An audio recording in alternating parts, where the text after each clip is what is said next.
आज ही क्यों नहीं, कल करे सो आज, आज करे सो अब। ये मुहावरा तो आप सभी ने सुना ही होगा, किंतु जब बात आती है वास्तव में किसी काम को पूरा करने की, तो हम में से कई सारे लोग काम को कल के लिए छोड़ देते हैं। बाद में उसका क्या परिणाम आता है, ये कहानी में उसी की बात की गई है। एक समय की बात है, एक गांव में एक गुरु और उसके एक शिष्य रहते थे। इस गुरु को सभी गुरुदेव कहकर पुकारते थे और उसके शिष्य का नाम था रमेश। गुरुदेव और रमेश का आपसी संबंध बेहद गहरा था। गुरुदेव कभी कभी अपने शिष्य को मान्यता के साथ बुलाकर संदेश देते थे। वे उसे समझाते कि जीवन का सबसे महत्वपूर्ण पहलू है स्वाध्याय और आत्मविकास। लेकिन रमेश का स्वभाव था कुछ अलग ही। वह था आलसी और उससे सुख शांति की आदतें थी। उसका ध्यान अक्सर विचारों में खो जाता था और वह अपने कामों को कल पर छोड़ देता था। इसके परिणाम स्वरूप उसकी प्रगति धीमी थी और गुरुदेव को चिंता होने लगी कि रमेश अपने जीवन के महत्वपूर्ण कार्यों में पराजित हो रहा है। गुरुदेव ने समय के साथ रमेश की स्थिति को देखते हुए योजना बनाई। एक दिन वह रमेश के पास गए और उसे काले पत्थर का एक टुकड़ा दिया। गुरुदेव ने कहा, रमेश, मैं तुम्हें यह जादुई पत्थर देता हूँ। इस पत्थर का एक खास गुण है, इसका स्पर्श करने पर कोई भी लोहे की वस्तु स्वर्ण में परिवर्तित हो जाती है।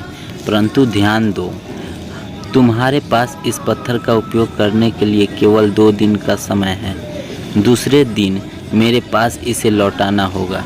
रमेश ने खुशी खुशी इस पत्थर को ग्रहण किया और अपने घर ले गया। वह सोचने लगा कि अगर वह इस पत्थर का सही तरीके से उपयोग करता है तो वह धनी और समृद्ध हो सकता है। पहले दिन रमेश ने सोचा, अब तो कोई भी काम बड़ी आसानी से हो जाएगा और मेरे पास पैसे ही पैसे होंगे। मैं बाजार जाके बड़े बड़े लोहे की चीज़ों को ले आऊँगा और फिर उसे स्वर्ण में परिवर्तित कर दूंगा। लेकिन फिर उसने सोचा कि वह इस काम को कल के लिए छोड़ देगा। दूसरे दिन रमेश के मन में यह विचार था कि अब वह इस पत्थर का उपयोग करके धनी बनेगा। लेकिन उसने ध्यान देने की बजाय दोपहर का भोजन किया और फिर आराम करने लगा। देखते ही देखते उसका दूसरा दिन भी चला जा रहा था।